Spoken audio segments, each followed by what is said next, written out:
এ বিষয়ে আরও বিস্তারিত জানাতে রাজশাহী থেকে সরাসরি যুক্ত হচ্ছেন রিপোর্টার সাইফুর রহমান রকি। তার সঙ্গে আলোচনায় অংশ নিচ্ছেন সচেতন নাগরিক সমাজের প্রতিনিধি রাশেদ রিপন।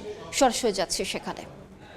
রিপন, রাজশাহীতে বয়স্ক, বিধবা, প্রতিবন্ধী এবং অনগ্রসর যে জনগোষ্ঠীর বিশেষ এবং শিক্ষা ভাতা প্রায় এটি 2,40,000 মানুষ এই ভাতাভোগী রয়েছেন এবং এই 2,40,000 যে মানুষ রয়েছেন তাদের মধ্যে কিন্তু অনেকেই রয়েছেন যারা আসলে এই ভাতা পাবার যোগ্য না।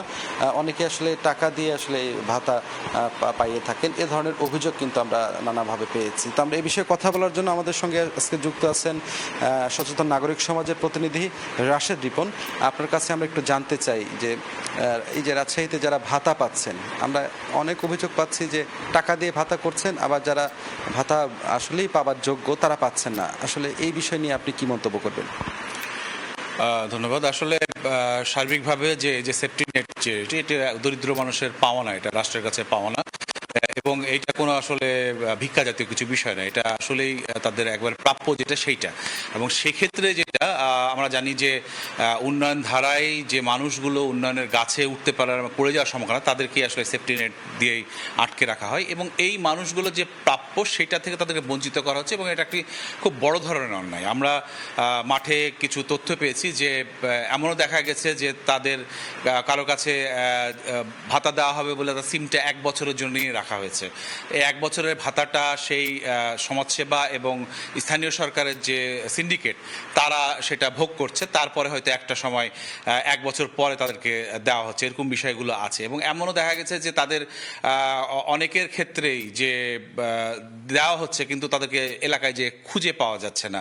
আমরা কিছু প্রমাণও দেখেছি এবং বিগত সময়ে বাগমারা, বিশেষত বাগমারা এলাকায় একজন সমাজসেবা অফিসার আনিসুর রহমান, তার বিষয়ে যেটা জানা গেছে যে তিনি এই সাম্প্রতিক খুব অল্প সময়ের মধ্যে প্রায় 50 লক্ষ টাকা দুর্নীতি করেছেন এবং এটা পুরোটাই হচ্ছে এই সেফটি নেটের টাকা। এবং সেফটি নেটের কোন টাকা? সেটা হচ্ছে বিধবা ভাতা, দরিদ্রদের জন্য যে অসহায় দরিদ্রদের জন্য ভাতা এবং অনেক ক্ষেত্রে প্রতিবন্ধী ভাতা এবং অনেক ক্ষেত্রে ক্ষুদ্র নিগোষ্ঠী সহ অনেক অসহায় মানুষকে দেওয়ার জন্য যে ভাতাগুলো থাকে সেগুলো থেকে তারা এই টাকাটা তসরুপ করেছেন। এবং এর সাথে স্থানীয় যে মেম্বার তারাও যুক্ত এবং তাদেরকে আক্ষেপ করতে শোনা গেছে যে 60 লক্ষ টাকার কাজ হয়েছে, তারা 15 লক্ষ টাকা পাওয়া মেম্বার এরকম বলেছে, এরকম আমরা ভিডিও আমরা দেখেছি।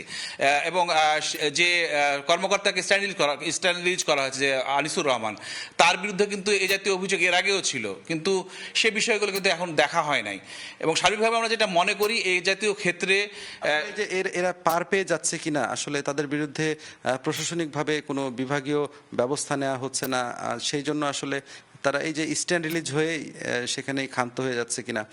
পাশাপাশি আরেক জায়গায় যাচ্ছে, সেখানে যেহেতু একই রকমের কর্মকাণ্ডে জড়িয়ে পড়ছে, এই যে বারবার অভিযোগ হওয়ার পরেও কোনো ব্যবস্থা হচ্ছে না, এই জন্য এরা পার পেয়ে যাচ্ছে এবং এ ধরনের কর্মকাণ্ডে বারবার জড়িয়ে পড়ছে কিনা আপনার কি মনে হয়?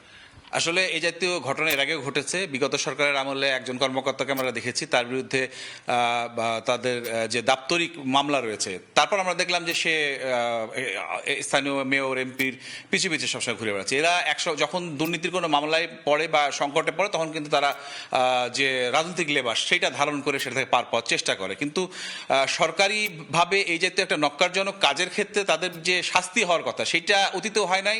এখনও যে প্রক্রিয়া, এখন তাকে স্ট্যান্ড রিলিজ করা হয়েছে, কিন্তু স্ট্যান্ড রিলিজ তো কোনো আসলে শাস্তি সে অর্থে শাস্তি না।